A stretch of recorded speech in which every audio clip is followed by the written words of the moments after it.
On today's show, the Mavericks win streak comes to an end. The Celtics bounce back, and we have some questions about all-star voting first returns. Plus, who doesn't belong? Who do we think will rise? Stick around for our power rankings of title contenders. All of that and a whole lot more on today's Locked On NBA. You are Locked On NBA, your daily NBA podcast. Part of the Locked On Podcast Network, your team every day. Welcome to Locked On NBA Friday. I'm Wes Goldberg, and I'm joined by Tony East. We come to you every Friday here on the Locked On NBA feed. However you might be tuning in, YouTube, Odyssey, wherever you get your podcasts. Thank you for making Locked On NBA your first listen every day. We'll get to NBA All-Star voting, first returns, and power rank the top contenders for the championship in a minute. But let's start with Boston's 124-95 win in Dallas. Jason Tatum, 29 points. Luka Doncic had only 23 points, 20 of those in the first half, as he dealt with a chest injury and ankle injury. We'll talk about that here in a second. But the loss ends the Mavericks' 7-game win streak. Meanwhile, the Celtics shot 48.8% overall as a team, one of their best games since cooling off from their hot start to the season. But let's start with the Mavericks, Tony. Should they be concerned that they lost to the Celtics, considering that their 7-game win streak came against basically the Houston Rockets? It was 3 games against the Rockets, a game against the Spurs, a game against the Knicks, one against the Anthony Davis-less Lakers, and then another one against the reeling Minnesota Timberwolves. Not necessarily a murderer's row of opponents. They faced their first good opponent in quite a while, and they get blown out. This game wasn't even competitive. Should that be concerning for the Mavericks? Yes. Look, I have been on the same beat for the Mavs all season. When we talked about trades, Jake Madison and I on this very podcast, we were talking about which team should most want to make a move this year. And I said the Mavs. Luka can do insane things. 60, 20, and 10 stat lines, 50 all the time. He's so good. He's one of the best players in the NBA. He might be the MVP favorite. And yet they go as he goes. If he has an off night like this against the Celtics, they legitimately have no chance. And they just need better players. Quite frankly, they can beat up on all the bad teams, although their record against bad teams isn't even that great. But they have had a lot of trouble at times against these better teams. They have some good wins this year. Don't get me wrong. Luka's amazing, but I've always felt like they need another guy, and they always have games like this where if he can't have it, they literally do not have a chance. It's very rare on an off night for him tonight. 23 points on 23 shots that they can get a win, and this was another example of that against a top flight defense in the league. They had no answers all night. Yeah, Boston's defense was working them tonight. Their rotations were crisp, all these things. Quick observation on the Celtics. Robert Williams back with them. He's been sort of on and off since he initially returned from the offseason surgery that he had. Still doesn't look all the way there at Robert Williams level, total Time Lord stuff, but looked pretty good. Had a nice block in the first half. He's starting to round into form for them. Offensively, I thought the Celtics did a great job, but really no reason that the Mavericks should have been that this game should have been as early as it was. You got, other than the fact that they just couldn't make shots, right? And look, Luka got hurt and he just didn't look right the entire game. They ended up using him off the ball quite a bit as a decoy in the third quarter when it was clear that he shouldn't have been out there. They ended up yanking him, and then that was it early. He played just 31 minutes, which is not a lot for Luka. But going back to his teammates, and to your point, Tim Hardaway, 2 of 6 from three-point range. Reggie Bullock missed his only 3-point attempt. Christian Wood, 0 of 2, 12 points overall, went 5 of 12 overall. He was probably the best non-Luka player. Spencer Dinwiddie went 2 for 6 from three-point range.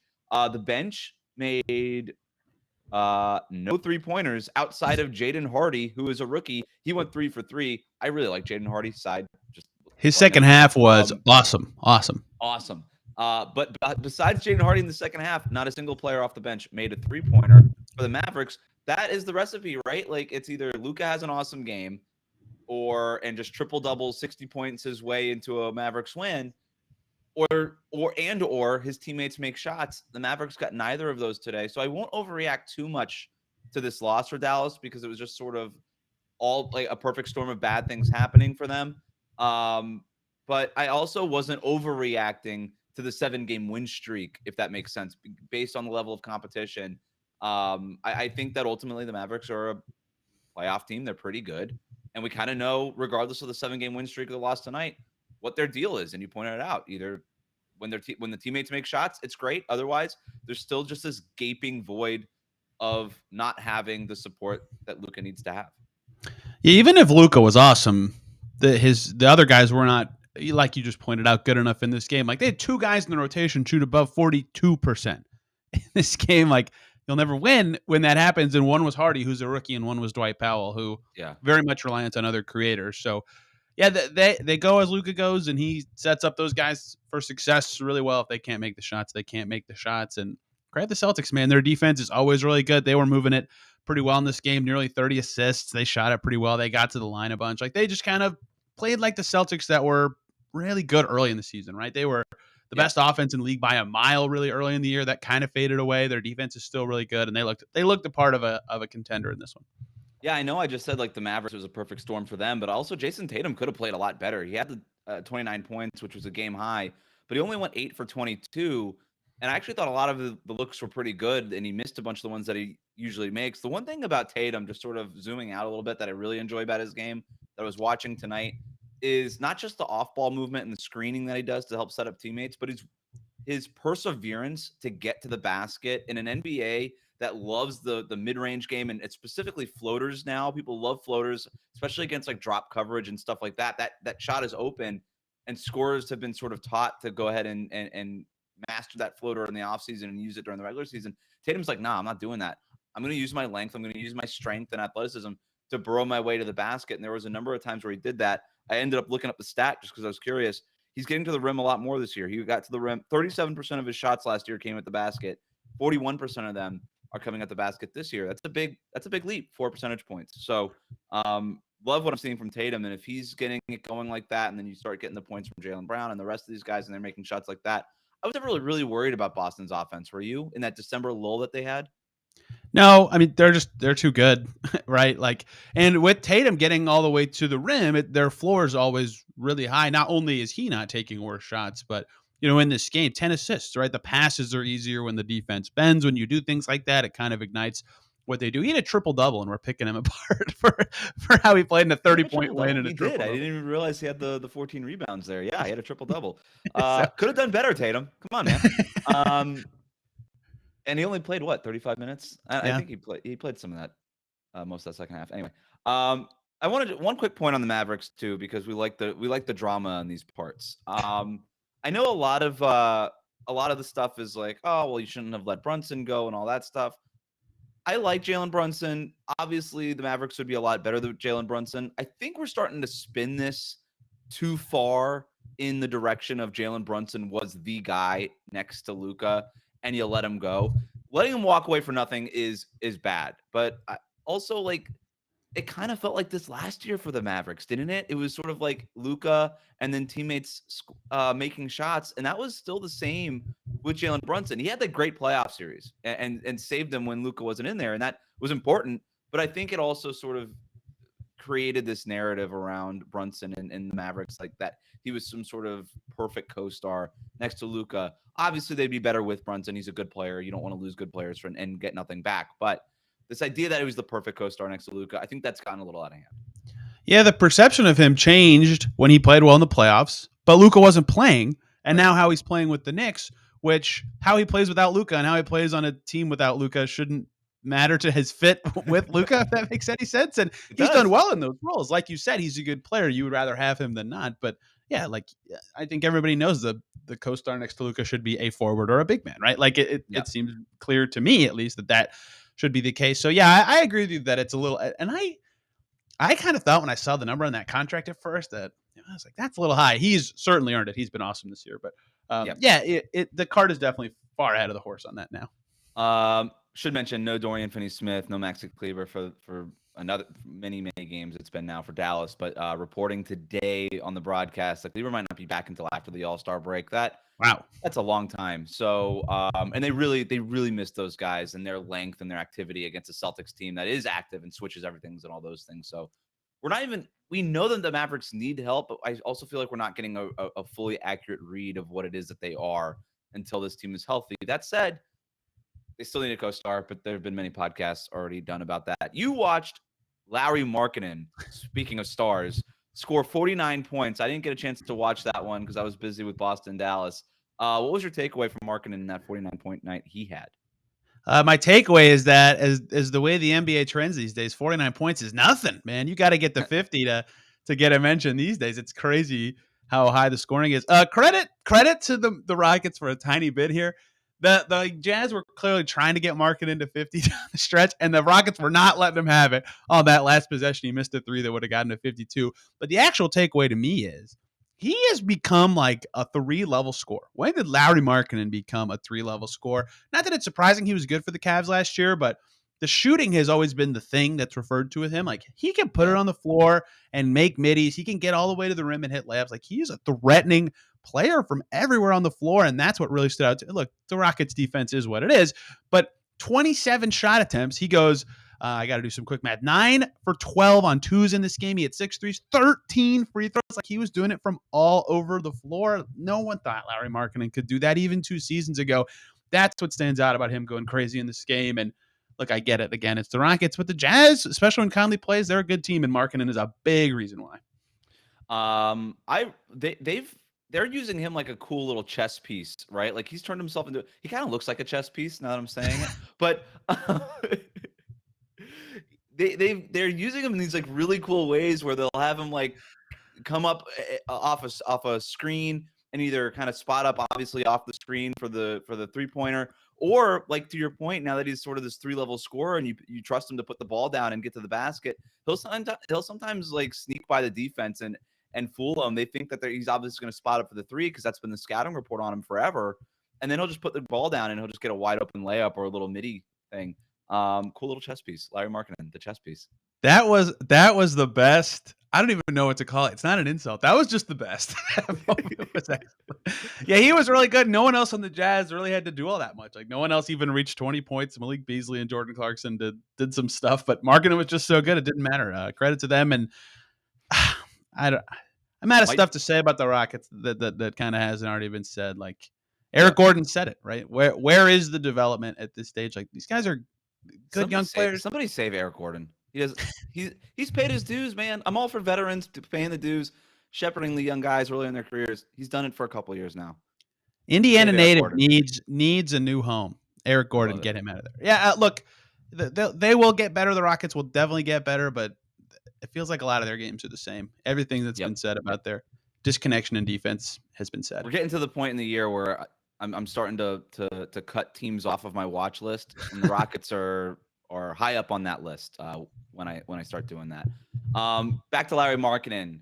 He garnered a whole bunch of All-Star votes. He could be an All-Star this season. There were a ton of surprises on the first returns of All-Star voting, but we'll tell you which players were the biggest snubs and some other takeaways next. But first, today's episode of Locked On NBA is brought to you by LinkedIn Jobs. These days, every new potential hire can feel like a high-stakes wager for your small business.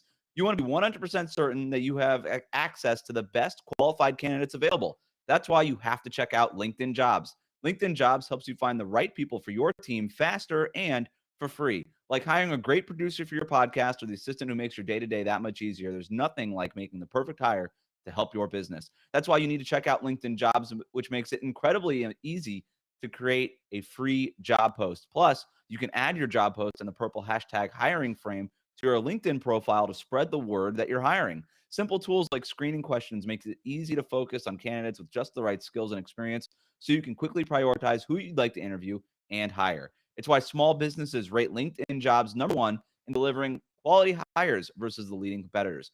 So if you want to get your year started right with the right kind of help, LinkedIn Jobs can help you end or start the year on the right foot. LinkedIn Jobs helps you find the qualified candidates that you want to talk to faster. Post your job for free at linkedinjobs.com/LockedOnNBA. That's linkedin.com/LockedOnNBA to post your job for free.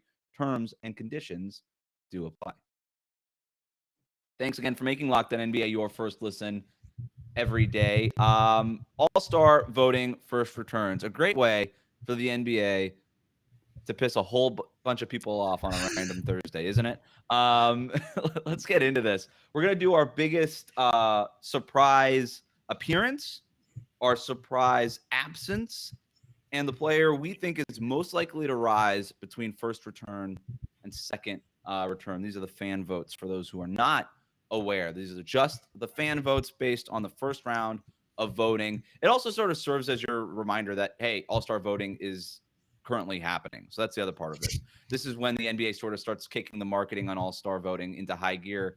And so I think a lot of things do tend to change between first returns and second and third and final, but at least it's a good benchmark for us to get started. Your surprise appearance, Tony. This is the worst day of the year because it's the day I'm reminded that NBA fans don't know that New York, San Francisco, and LA are big cities with lots of people. And they always are so surprised at these players being popular amongst fans. That said, on a pure talent perspective, some stunners, some absolute stunners on the voting list. If I had to pick my most surprising addition to the list, I'd probably say Kevon Looney. Not that Kevon Looney's not good. He's exactly what the Warriors need him to be at center. He just hit a game winner last week, right? He plays every game. He's a great screener. He's a great rebounder.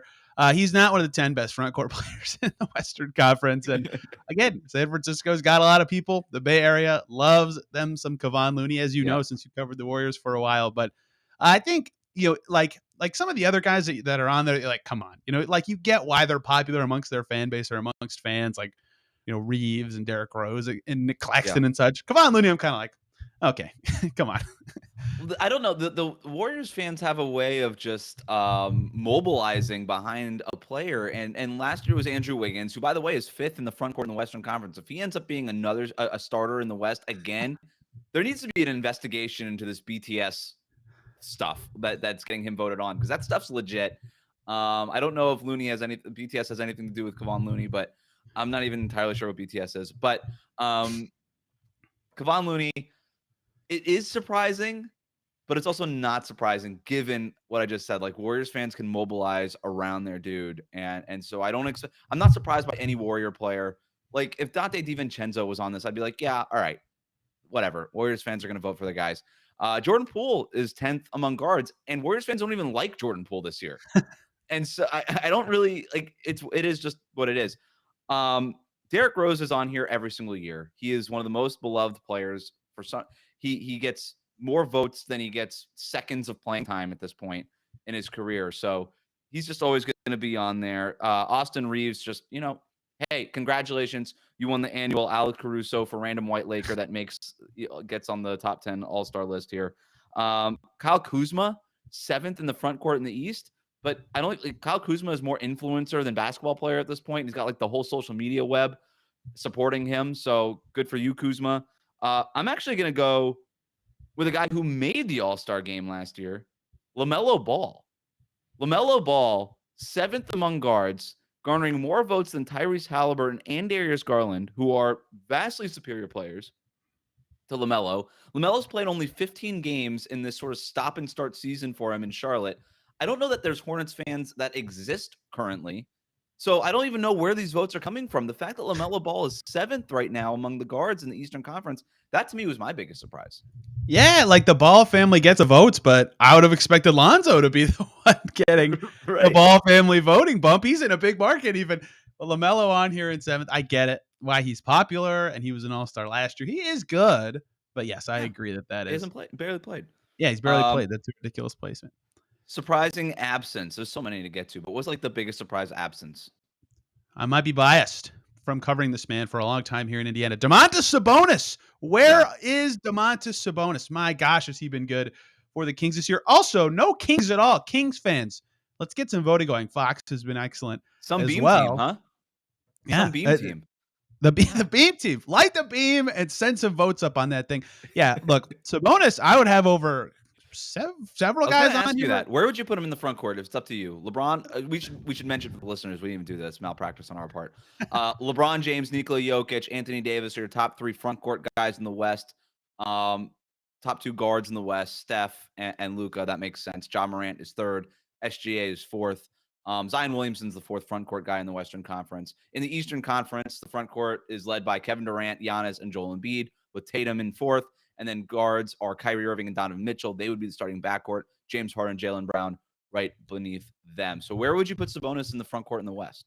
Yeah, it's tough because like I would put him above Wiggins, who's fifth, but I wouldn't put him fifth necessarily because there's other guys behind Wiggins that I would move Good up point. above him. So Yeah. that's confusing and a waste of time. But in that 5, 6, 7 range, like with your PG, Yeah. with other front court guys, like that's where I think he should be. I don't think he should be a starter, which is what the voting is about. But I think he should be in the mix, in the conversation where he finishes in the top 5, 6, 7 in the Agreed. West. To not be on there at all was very surprising to me. And De'Aaron Fox not getting any love from. I thought like Yeah, he's been great. that's the guy for Sacramento. If they're going to rally behind anybody, I thought it was going to be De'Aaron Fox. They've traded or not taken so many guards because they love De'Aaron Fox. So, yeah, that was to me. It's Beam and Bam. That's kind of where I'm at. No Bam Adebayo in the front court. Yep. That's unbelievable. He has been awesome by every stretch of the magic. Like 21 plus points per game, nearly 10 rebounds per game, 3.5 assists per game, playing all world defense as he always does. I don't know that he's what, the third best center in the league right now behind Jokic, Embiid, and then Bam, and then probably Sabonis right behind Bam, depending on what you consider Anthony Davis, and Anthony Davis is hurt, so whatever. He's right there.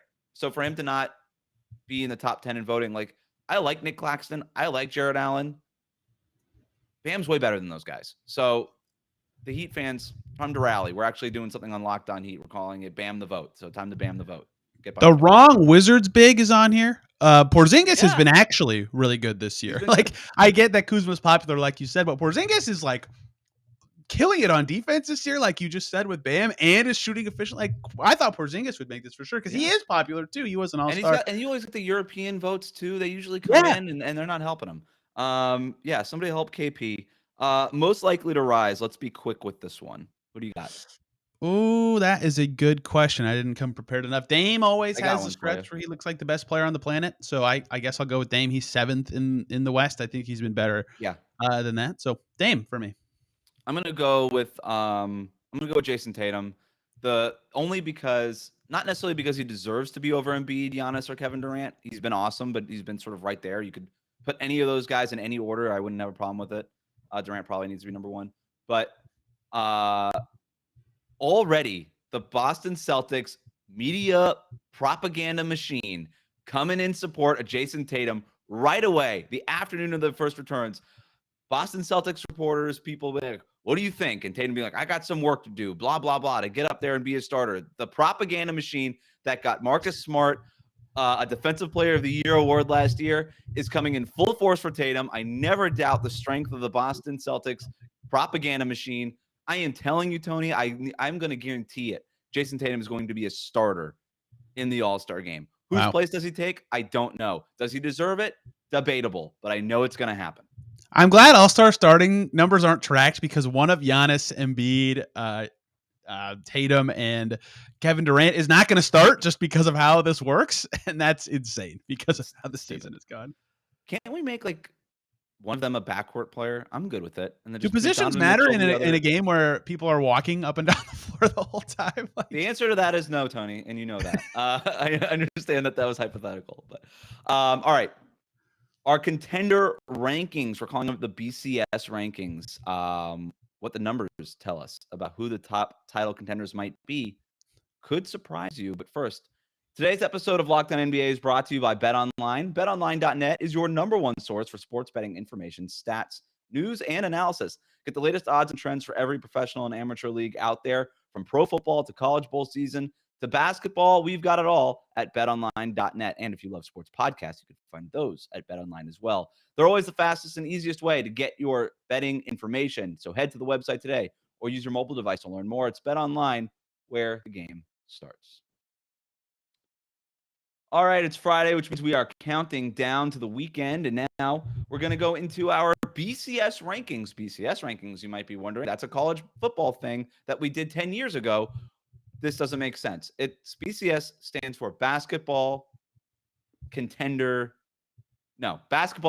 Series. Nailed it. Basketball Championship Series. So what we're going to do is we're going to use a BCS style formula that takes into account win percentage, point differential, offensive rating, defensive rating, how you've performed over the last 10 games. It's a very complicated formula that we have calculated here to give you our BCS style rankings, our Basketball Championship Series.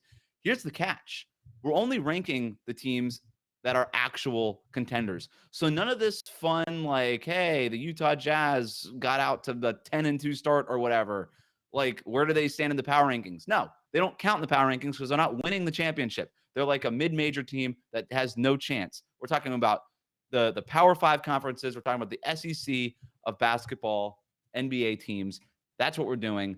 I'm going to give you just the, I think I've got 9 here. I'm going to give you the top 9, Tony, just in order, right?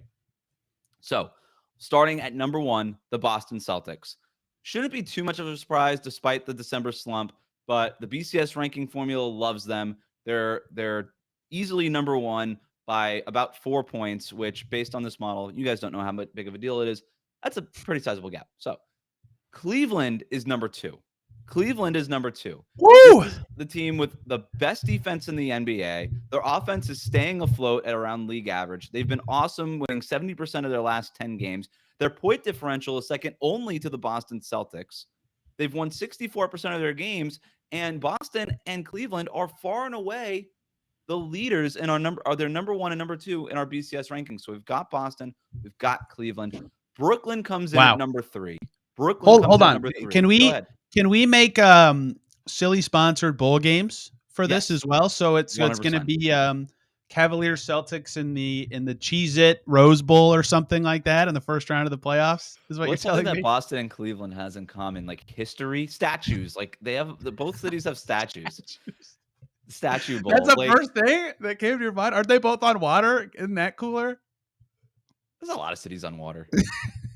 Call it the Water Bowl, like the H2O bowl game. Is there a good water? The Dasani Water Bowl. There we go. The Water Bowl, brought to you by Dasani. That was my really bad limited Boston accent. Brooklyn is in at number 3. The darlings of the league right now, Kevin Durant, Kyrie Irving. I know they just lost a game against Chicago, but they were on a 12-game win streak. The offense is bananas. The defense is doing just enough. Brooklyn, I actually thought might be number 1 based on all the numbers, but they come in here at number 3. Memphis comes in here at number 4, which I have no debate with. Jaren Jackson Jr. tonight, 31 points. Ja Morant, 32 points. That was the most points Jaren Jackson has scored in 3 years. Wow. Since 3 years, 2020, July of 2020, almost 3 years. What's So, is there a best defensive player award in college football? KD wins the Heisman, and then JJJ comes in. What's it? The Belentikov or something like that? The Butkus Award or something like that. Yeah, I don't know. Memphis and Brooklyn got to have something in common, but I'm just going to embarrass myself. They're playing in the Mayo Bowl for the other spot in the title game. The Mayo Bowl. Coming in next, Philadelphia. They have an awesome defense. Their offense is, again, just doing its thing. Their point differential at 3.9. Philadelphia, to me, is the biggest surprise so far. They're outscoring teams by 3.9 points per game on average. They're winning 62% of their games. They're kind of just rolling. The Joel Embiid, James Harden pick and roll combination is as advertised. It's gotten there. It's a little bit you turn, my turn still. There, Doc is staggering those two quite a bit, but they're getting contributions. Tyrese Maxey is back, had his first big game since returning from injury the other night. Philadelphia being here, I don't have a problem with it, and I kind of like the Sixers, Tony. Yeah, look, Embiid might be my MVP right now. I don't know. I just gave Kevin Durant the Heisman, so maybe that's ridiculous. But look, like Doncic went on that insane stretch right after Christmas at the end of December. Embiid outscored Luka in December. Like he's been killing it offensively recently, and Absolutely he's one of the best defensive players in the league. Like he is balling this year. He's been a big reason for their turnaround as they figured out how to balance the Harden and Embiid stuff more in Embiid's favor. Yeah, he's been great, and as long as he's great, they're a good team, and I just watched them beat the Pacers without him because Harden can also step up when they need him to. Yeah, they're a very threatening team. Yeah, and I like the PJ Tucker at center looks that they've been going to more. Kind of solves their backup center issues that have been dogging them for the last couple of years, especially this year before they kind of got to that look as consistently. But how many points does Joel Embiid have to score for you to actually notice it? A lot. You know what I mean? Like it's like he averages like 34 a game. He scores like 42. He puts up like 42, 14, and 5 like every night. And I'm just like, whatever, just another Joel. And his free throw rate's down this year. He's actually like putting the ball in the hoop in live play a lot. Yeah, a lot of off the dribble stuff for him. Coming in next, I don't know if I said this one already. The New Orleans Pelicans. Outscoring teams by Ooh. 4.7 points per game, winning 63% of their games. Their offense is very good. Their defense is very good. The Pelicans have been very good all season long. The biggest problem with them is that they're going to lose Zion for a few weeks here. Brandon Ingram, kind of mysterious toe injury thing. What's going on with that? They've been dealing with injuries, but I almost think that like helps their case because they just keep winning games and chugging along despite all the injuries that they've been. They're a deep. I think they might be the deepest team in the NBA.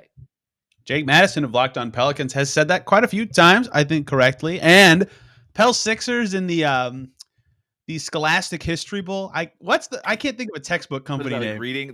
reading what's that thing in Philadelphia, in Pennsylvania? But that would be a fun one. And look, like they've barely had Ingram, Zion, and CJ all together at the same time, and they're still near the top of the West. They're great. Last ones here. And these are the surprising ones. Milwaukee and Denver. I was stunned you haven't said the Bucks yet. Yeah, at the lower end of our BCS rankings, Milwaukee, they've won nearly 66% of their games. Their point differential has not been great. It hasn't been great. Their offense cannot get out of the mud. I know that Chris Middleton has been dealing with the injuries. Now Drew Holiday has been out for a few games. Giannis is playing at an MVP level, but it's only helped them win games. It hasn't really helped their offense, if that makes sense. Like, their offense is still one of the worst 6 or 7 offenses in the league by offensive rating. Their defense is still really good. They'll go on like kind of 3-4 game win streaks here and there. They're doing enough to win games. They're at the top of the East, and I still fear them as a title contender. That's why they're on this list. But the numbers don't really back up Milwaukee's case. They're one of the teams, as with Denver, that the eye test is so much better. And it's ultimately why we end up going to a college football playoff bowl committee format, I suppose, or teams like Milwaukee and Denver. But the numbers don't help them. Denver, same thing. Like, their point differential is basically just, it's a hair less than 2 points per game that they're beating teams by. Their offense is really good. Their defense is really bad. They're sort of the funhouse mirror version of the Milwaukee Bucks. They recently went on a long win streak, but the numbers don't help them, but the eye test bears it out. They're led by 2 bona fide MVP candidates, might be the 2 best players in the sport right now, in Giannis and Jokic. But they need help.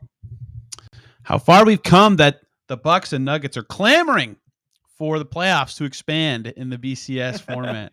So the Beef O'Brady Bowl, the Beef O'Brady Bowl in St. Petersburg, Florida. Dude, there's too many bowl games. Like, I don't even watch college football, but I see some of the names pop up sometimes. Who's playing it? I thought the Bucks were going to be in your top 5, certainly, and I know that they started off in my top 5 as a bowl committee member. They would have been in my top 5. As a voter, the math doesn't help them. They start 9-0 or something. They've been like, not 500, but not too far from 500 since their undefeated start. They haven't been playing that well of late, so I guess it's not that surprising. But Middleton's been out. I give them some grace because they've won a title. And the Nuggets they can beat anybody any night, but they're one of the more inconsistent contenders, I would say. So I'm not that surprised to see them this low, even though Jokic is amazing. I still like them the best in the West, the Denver Nuggets. Really? And Adam and I talk about this a lot. I like them the best in the West. They have the best player in Nikola Jokic. I really love Memphis. I love New Orleans. Golden State is sort of on my knocking on the door there, but I got to see them win a game on the road like once before I put them in there. So is my favorite in the West not even going to make the BCS list? Finish this. Give me team 9. That was it. That's the end. I thought you had 9 for some reason. That's maybe because I think I said 9. I don't know. So I've got 3 teams that are knocking on the door, sort of on the bubble: Dallas, Golden State, and the LA Clippers. Those are the teams that are knocking on the door. But the Clippers don't have a mathematical case, but we all believe that's mostly because they've been playing without Kawhi and Paul George. It feels like they're rounding into form here. I am we all who believes in the Clippers, yes. Yes, that's it. No, their numbers since Kawhi got back more regularly have actually been pretty good. So if their last 10, the numbers in the last 10 games are actually better for them. But the last I checked, they were getting blown out by the Denver Nuggets tonight, so that's not going to help their case. Well, the stunner here then is the Suns. I don't think the Suns are contenders, but where are they? Have they fallen off completely to you? They are not even knocking on the door. I got to see them healthy. I don't know what to make of the Suns right now. They're like knocking on the door to get into the waiting room, to knock on the door to get into the BCS rankings. That's where the Phoenix Suns are. Out of context, that sentence from this podcast will confuse several people. But yeah, they have not social media people. Clip that one. Send it out. The Suns have only one team in the West has a worse record in the last 10 games than the Phoenix Suns, right? They are not playing well at all right now. 3 wins in their last 10 games. Yeah. In the play-in, 1 loss, and they're in the 9-10 play. Like they are not sitting pretty right now. So I can hear certain fan bases screaming, why isn't my team in your stupid made-up BCS rankings? Knicks fans, you're the 6th seed in the East. Why are you not in it? Because you're the Knicks and you're not winning the championship. That's why. That's the whole point of this. If you don't have an actual shot at winning the championship, you don't even qualify. You are just automatically eliminated. Maybe it's an eye test thing. Maybe it's subjective. It's also true. The Knicks are not winning the championship this year. We all know this. Raptors fans, sorry, you're not in it. You're not winning the championship this year. Portland, you're not in it. You're not winning the championship this year. Sacramento, the 5th seed in the Western Conference, above the Clippers, above the Suns, above the Warriors.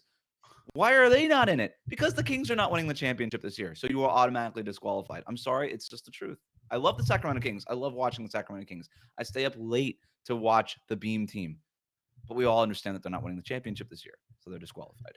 Look, you got to learn about odds and hedging. Like you can say 1 or 2 teams and feel good about that, but that was like a 6th of the league. My goodness. Who else doesn't win the championship? Spurs, you're out of here. Oh, we already established that. All right. That will do it for today's Locked On NBA. Thank you for making Locked On NBA your first listen every day. Now make your second listen game-to-game NBA. Every moment, every top performance, every result. Locked On Game to Game covers every game from across the NBA with local analysis that only Locked On can deliver. Follow Game to Game on the Locked On NBA podcast feed. It's available on the Odyssey app, YouTube, and wherever you get your podcast. Tony, thanks for joining me. Of course, great time.